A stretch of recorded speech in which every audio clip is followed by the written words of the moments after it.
प्रिय मित्रों, आज हम गीता की मनोवैज्ञानिक व्याख्या के क्रम में तीसरे अध्याय के श्लोक संख्या 16 और 17 इन दो पर अपना ध्यान आकर्षित कर रहे हैं। इन दो पर चिंतन करेंगे, मनन करेंगे। और 17वां श्लोक वास्तव में गीता की जान है। जो लोग गीता का सार सुनाते हैं वह इसी श्लोक का भावार्थ करके हम लोगों को बताते हैं। और इसी श्लोक में बताया गया है कि आत्म आनंद की स्थिति क्या है। तो आइए इन दोनों को समझते हैं।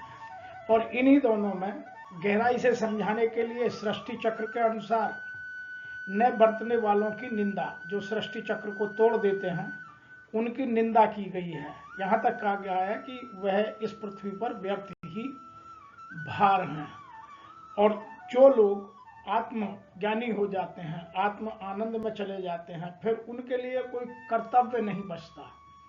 वह स्वधर्म से भी परे चले जाते हैं, वो गुणातीत की श्रेणी में आते हैं। आइए इन्हीं चीजों को समझते हैं। यहाँ 16वें श्लोक में कहा गया है, एवं प्रविततम चक्रम न अनुवर्यति ईहयः अयागु इंद्रियाराम मोघम पार्थ सजीवति।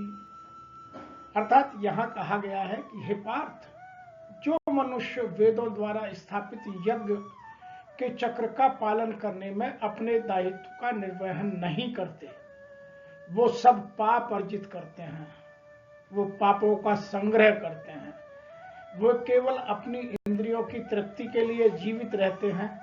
वास्तव में उनका जीना व्यर्थ है। वह पृथ्वी पर व्यर्थ ही भार हैं, ऐसा कहने की कोशिश की गई है। और यहाँ बहुत स्पष्ट रूप से यह बात कही गई है कि जो मनुष्य लोक मर्यादा तथा शास्त्र मर्यादा के अनुसार अपना कर्तव्य का पालन नहीं करते, उसमें कोताही बरतते हैं, उसको जानबूझ करके या तो लिंगर ऑन करते हैं या उसे बाईपास करते हैं, उसे संसार में जीने का अधिकार नहीं है। कारण है, कोई भी चीज अकारण तो होती नहीं। उसका कारण है कि मनुष्यों के द्वारा अपने कर्तव्य का पालन न करने से संसार मात्र को हानि होती है, क्योंकि वह जो संसार का जीवन चक्र है वह टूटता है, उसका क्रम भंग हो जाता है, वह अपने क्रम से बिखर जाता है। वर्तमान में जो अन्न, जल, वायु आदि प्रदूषित हो रहे हैं, यह उसका एक उदाहरण है कि कोई ना कोई अपने कर्म को कहीं ना कहीं अधूरा छोड़ रहा है। आज हमारी नदियां प्रदूषित हो गई हैं, आज वातावरण पूरी तरह प्रदूषित हो गया है, आज हमारा खान पान पूरी तरह मिलावटी हो गया है। यह सब क्या है? यह सब यही है कि हम जो लोक मर्यादा और शास्त्र मर्यादा है उसके अनुसार काम न कर अपने स्वार्थ के लिए, अपनी कामनाओं की पूर्ति के लिए अपने हिसाब से हम जीने की कोशिश कर रहे हैं। और इसीलिए अकाल, अनावृष्टि और प्राकृतिक आपदाएं आ रही हैं। जो आज लोग कह रहे हैं कि भूमंडल का तापमान बढ़ रहा है, ग्लोबल वार्मिंग की बात कर रहे हैं, वह कहां से पैदा हुआ? वह सब मानव की देन है। कहीं ना कहीं किसी ना किसी ने प्रकृति को अकारण ही डिस्टर्ब करने की, क्षति पहुंचाने की कोशिश की है। इसीलिए ये अकाल, अनावृष्टि और प्राकृतिक आपदाएं आ रही हैं। उसमें मनुष्य कर्तव्यच्युत होना ही प्रधान है। अपने लिए कर्म करना अनाधिकृत चेष्टा है। यदि कोई स्वार्थवश केवल अपने लिए ही काम करता है तो वह व्यभिचार है, अनाधिकृत चेष्टा है। कारण है कि जो कुछ मिला है वह सब संसार की सामग्री है, संसार के लिए है, अपने लिए नहीं। अतः हम पर संसार का ऋण है, जिसे हम उतारने के लिए हमें सब कर्म संसार के हित में करना आवश्यक है। यह गीता का हमें अध्याय 3 का 16वां श्लोक बार बार चीख चीख कर कहता है। और इसी को समझने के लिए हमें जो यज्ञ कर्म की हमने थोड़ी कुछ पहले के श्लोकों में चर्चा की थी कि जीव जब कर्म करता है और कर्म यदि वह पूर्ण निष्ठा के साथ स्वधर्म को निभाते हुए और अपने ही लोक मर्यादाओं को और शास्त्र मर्यादाओं को ध्यान में रखते कर्म करता है तो वह यज्ञ होता है और उसी यज्ञ से वर्षा होती है और वर्षा से अन्न होता है और अन्न से जीव पुष्ट होता है। यही क्रम है। जब यह क्रम टूट जाता है अर्थात हम यज्ञ करने में कर्म और यज्ञ के बीच में कहीं हमारा स्वार्थ, हमारी कामनाएं, हमारी ममता, हमारा द्वेष, हमारी उद्विग्नता कहीं घुस जाती है, वह इस क्रम को तोड़ देती है और जिसके कारण ही इस संसार को नुकसान होता है और हम उसी के कारण पाप को इकट्ठा करते हैं। वह पापाचार है, वह व्यापाचार है, वह अनाधिकृत चेष्टा है जिसको गीता मना करती है। और अगला श्लोक 17वां और भी गहराई के साथ है। यह तू आत्मरति एव स्यात् आत्मतृप्त च मानवः आत्मनि एव च संतुष्टः तस्य कार्यम न विद्यते। इसमें आत्मज्ञानी जिसको आत्मज्ञान हो जाता है, जो आत्म आनंद में डूब जाता है, जो प्रबुद्धता के जो बौद्धत्व को प्राप्त कर लेता है, फिर उसके लिए कोई काम करना शेष नहीं बचता।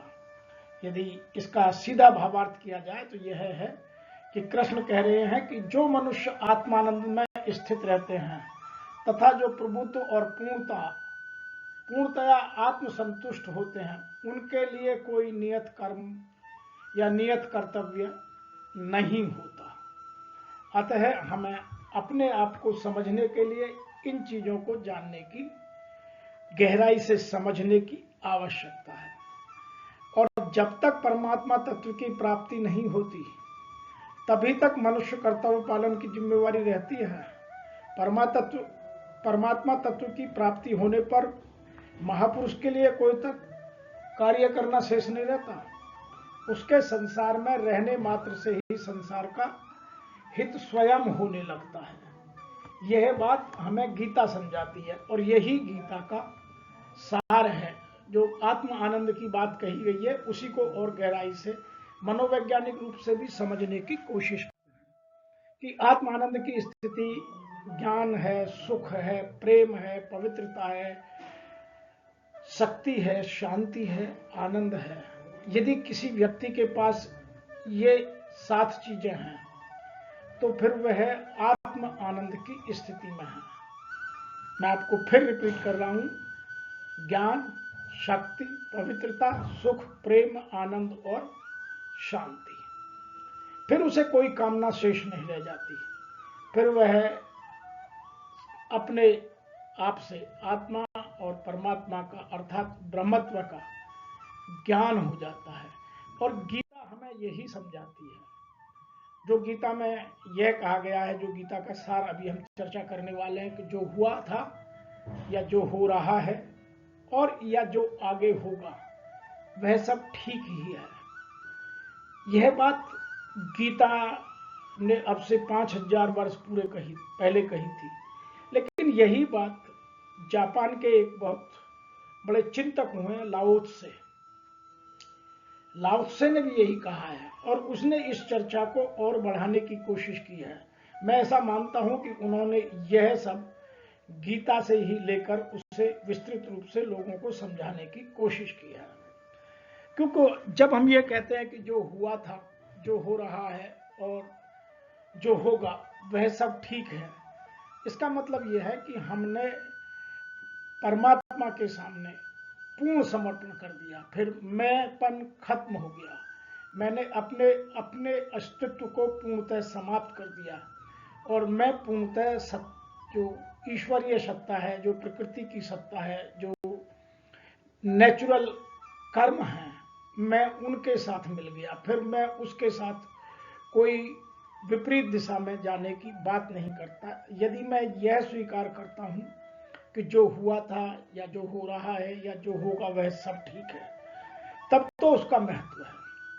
और यदि मैं केवल अपने आप को, क्योंकि मेरे पास कोई अल्टरनेट नहीं है, और मैं अपने आप को केवल सांत्वना देने के लिए सब गीता के सार की बात कर रहा हूं, तो फिर वह बेईमानी है। इसीलिए यहां गीता के सार को ठीक से समझ लेना गहराई से आवश्यक है। गीता का सार लोग अक्सर यह बताते हैं कि जो हुआ था वह अच्छा हुआ, जो हो रहा है वह भी अच्छा हो रहा है, और जो होगा वह भी अच्छा होगा। तुम्हारा क्या गया जो तुम रोते हो, तुम क्या लाए थे जो तुमने खो दिया, तुमने क्या पैदा किया था जो नाश हो गया, तुमने क्या लिया यहीं, जो लिया वो यहीं से लिया, जो दिया वो यहीं से दिया। आज जो कुछ आपके पास है वह पहले किसी और का था और भविष्य में किसी और का हो जाएगा। परिवर्तन ही संसार का नियम है। लोग यह गीता का सार सबको सुनाते हैं, लेकिन यह लाओ त्से की तरह है। जब हम अपना पूर्ण समर्पण कर दें, जब अपने हम जो ये सृष्टि चक्र है इसमें हम अपने कर्म को यज्ञ स्वरूप समर्पित होकर करें, तो इसका महत्व है। और यदि हम केवल कर तो अपनी मर्जी से रहे, और जब हमारे पास कोई अल्टरनेट नहीं बचता है, कोई दूसरा रास्ता नहीं बचता है, और तब अपने आप को सांत्वना देने के लिए यह सब कहते हैं, तो वह सांत्वना केवल निराशा को नियंत्रित करने के लिए हम प्रयास कर रहे हैं, वह नकारात्मक है, वह सकारात्मक जीवन में प्रभाव नहीं ला सकती। इसीलिए हमें इन चीजों को समझने के लिए गीता के इस श्लोक को, जो आत्म संयम का नियम है, उसको जान लेना बहुत जरूरी है। और जो मनुष्य आत्मा में रत है, आत्मतृप्त है और आत्मा में ही संतुष्ट है, फिर उसके लिए कुछ नहीं बचा। और यदि मैं इससे अलग हूं तो फिर मेरे लिए सब कुछ बचा है। मैं केवल दूसरों को ढोंग के रास्ते कुछ समझाने का प्रयास कर रहा हूं, या झूठी काउंसलिंग कर रहा हूं, या झूठी सांत्वना दे रहा हूं। अतः हमें यहां इस बात को समझ लेना आवश्यक है कि शारीरिक, मानसिक, भावनात्मक और आध्यात्मिक रूप से ताकतवर बनने की कोशिश में हम अपने भीतर की दुनिया में जो आनंद प्राप्त करते हैं, वही सच्चता, वही सच्चा आनंद है, वही सत्यचित और आनंद की बात गीता करती है। उसी को सच्चिदानंद कहते हैं। मैं दोबारा से आपके सामने फिर कह रहा हूं, शारीरिक, मानसिक, भावनात्मक और आध्यात्मिक रूप से ताकतवर बनाने की कोशिश में हम अपने भीतर की दुनिया में जो आनंद प्राप्त करते हैं, वही सच्चा आनंद है, जो शक्तिशाली है, आत्मनिर्भर है, वह दूसरे की सहायता ठीक प्रकार से करने में सक्षम होता है। और यदि हम ये सब नहीं कर रहे हैं तो हम केवल फिर दिखावा कर रहे हैं। इसको और भी गहराई से समझने के लिए मैं एक और तरीके से कहना चाहता हूं, जो व्यक्ति इसे प्राप्त कर लेता है उसकी अवस्था आध्यात्मिक दृष्टि से काफी उच्च मानी जाती है। यों बहिरंग की प्रफुल्लता सर्वमान्य में देखी भी जा सकती है, पर वह भौतिकता से जुड़ी हुई है, और भौतिकता से जुड़ी होने के कारण अस्थिर होती है। जैसे ही भौतिकता खत्म हुई, वह भी या तो घटती है या बढ़ती है, तो वह भौतिक साधनों के साथ घटती या बढ़ती रहती है। लेकिन जो आनंद आत्मिक होने के कारण चिरस्थायी होता है और समस्वर बना रहता है, वह आनंद कब प्राप्त होता है, उसके ये 4 नियम आप जीवन में बांध लें। और ये चारों नियम सबके लिए आत्म आनंद की स्थिति को पैदा करने वाले होते हैं। मैं आपको एक बार फिर से कहना चाहता हूं कि कठोर परिश्रम करो और इंद्रिय तृप्ति का आनंद लो। गीता इसको नहीं मानती। हार्ड वर्क करके केवल अपने लिए करो, गीता इसका पूर्णतः, इस विचारधारा का पूर्णतः तिरस्कार करता है यह श्लोक। इसलिए आपको इस श्लोक को समझना बहुत आवश्यक है। और जो लोग इस श्लोक को ठीक से नहीं समझते हैं वह अपने जीवन में कभी भी आत्म आनंद का अनुभव कर ही नहीं सकते। इसीलिए यह तो आत्मरति एव शयात आत्मतृप्त च मानवः आत्मनि एव च संतुष्ट तस्य कार्यम न विद्यते। हमको यह समझना ही पड़ेगा। दूसरा इसका क्रम है, परमात्मा को समर्पण करने के बाद कोई कार्य शेष नहीं रह जाता। जब हम पूर्णतः अपने मैंपन को समाप्त कर लेते हैं, हम पूर्णतः परमात्मा में समाहित हो जाते हैं। जैसे बूंद समुद्र में डूब जाती है, फिर बूंद का अस्तित्व समुद्र से अलग करना बहुत मुश्किल हो जाता है। इसी तरह से जब आत्मा परमात्मा में डूब जाती है तो फिर उसके लिए कोई कार्य शेष नहीं बनता। इसलिए कर्म यज्ञ करने से या यज्ञ कर्म से कोई कामना नहीं बचती। यदि जो सृष्टि चक्र में यज्ञ की बात की गई है, केवल अग्नि में हवन सामग्री और घी जलाने वाला यज्ञ नहीं, हमने यज्ञ की चर्चा विस्तृत रूप से की है। कर्म यज्ञ की हम यहाँ बात कर रहे हैं, ज्ञान यज्ञ की यहाँ बात कर रहे हैं। उन यज्ञों को करने से फिर कोई कामना शेष नहीं बचती। नंबर 4, जो आत्मा में रत है, आत्मा में ही तृप्त है और आत्मा में ही संतुष्ट है, फिर उसके लिए कोई कार्य शेष नहीं बचता। फिर वह पूर्णतः ब्रह्मत्व को प्राप्त हो जाता है और यही जीवन मुक्ति का कारण है और यही मुक्ति है। इसीलिए गीता के इस श्लोक को गहराई से समझना, गहराई से जीवन में पालन करना, लाओ त्से की तरह समझना। उसको मैं यहाँ एक और उदाहरण भी दे सकता हूँ कि लाओ त्से ने बहुत सारी बातें ऐसी कही हैं कि जिनको गीता पूर्णतः 100% आपको और हमको समझाने का प्रयास करती है। इसीलिए हमें उन चीजों को, वो चाहे किसी ने किसी भी रूप में समझी हो, यदि हम गीता की गहराई में डूबना चाहते हैं, गीता को समझना चाहते हैं, तो हमें आत्म आनंद की ओर मुड़कर सदैव उसी का प्रयास करना चाहिए। और जब तक जीव आत्म साक्षात्कार, आत्म विश्लेषण कर आत्मानंद की ओर नहीं मुड़ेगा, तब तक जीव मुक्ति की ओर कभी भी अग्रसर हो ही नहीं सकता। तो जीवन मुक्ति के लिए गीता के इन श्लोकों को समझना और उनका अक्षर से है पालन करना, अर्थात अपने कर्म से जो यज्ञ की बात हम कर रहे हैं, उन कर्म यज्ञों को करना, उन ज्ञान यज्ञों को करना, संसार में परोपकार, सद्भावना, दूसरों की मदद, संसार के विकास के लिए, राष्ट्रहित के लिए काम करना, स्वार्थ में कोई काम नहीं करना, अर्थात निष्काम भाव से कर्म करना। यही गीता बार बार कहती है और हमें समझाती है। आशा है कि आपको यह सब चीज जो हम व्याख्या कर रहे हैं, जो बताने का प्रयास कर रहे हैं, समझ में आ रही होगी। आप हमें लिखिए, आपके लिखने से हमारा मनोबल और बढ़ेगा, आपका लिखना हमारे ज्ञान में और वृद्धि करेगा। अभी हम जितना अपने हिसाब से समझकर आप लोगों तक जा रहे हैं, यदि आपका ज्ञान भी उसमें समाविष्ट होगा, आपका ज्ञान भी, आपका विचार भी उसमें जुड़ेगा, तो हो सकता है कि हम इसको और बेहतर कर और लोगों तक, बड़े समुदाय तक पहुंचाने में कामयाब हों।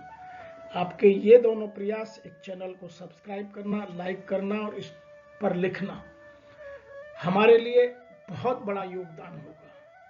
हमें आपसे कोई धन या संपत्ति की आवश्यकता नहीं है। आवश्यकता है कि आप इस वीडियो को अधिक से अधिक लोगों की भलाई के लिए, समाज कल्याण के लिए, राष्ट्र के कल्याण के लिए लोगों को शेयर कीजिए, पहुंचाइए और इस पर अपनी प्रतिक्रिया अवश्य लिखिए। आज इतना ही, फिर शीघ्र मिलते हैं। तब तक के लिए जय हिंद, जय भारत।